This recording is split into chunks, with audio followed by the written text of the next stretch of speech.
So let's talk about, I saw some of the footage the other night, which looked amazing, and Caesar's got this amazing relationship with Jason Clarke's character who plays Malcolm.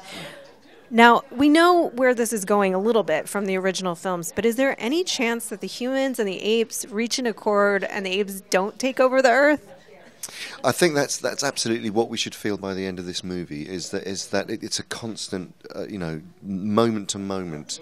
The potential for that to happen is always there, and that's what Caesar's striving for. And we get to see it on both sides, that there are apes and there are people who are prejudiced, who are absolute or fundamental about their own tribe, who don't want that to happen. And then equally there are some which will work with Caesar, who want that to happen, and work with Malcolm, Jason Clarke's character, to make that happen. And so it's a constant dance around the notion of, it's not a predictable ending in the sense that we are doomed. It's the potential is always there for sure. The series has done such a good job of sort of very realistically, beautifully, the technology is there now to slowly evolve the apes. How far can you actually go? Do we get to the point where they're wearing clothing and really sort of like the old school apes, kind of almost a human culture?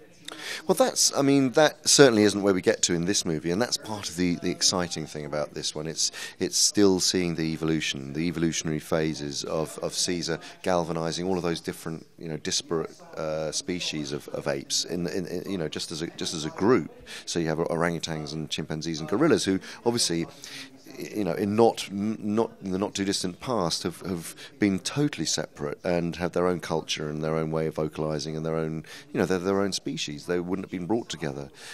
So that was Caesar's, where we're beginning this movie, is Caesar having galvanized all of those and taught them some language and using sign language to communicate communally and begin the beginnings of human speech. And that's where Matt wanted to land with this movie, Matt Reeves. He wanted to start the movie with a sense of this utopian society that Caesar has created, and seeing the evolving ape community, which would have continued to evolve had it not been for the intrusion of not a threatening band of human beings, but desperate human beings. So it then throws back at Caesar. It throws him into terrible turmoil, because of course he in effect has grown up with human beings and thinks of himself as part human.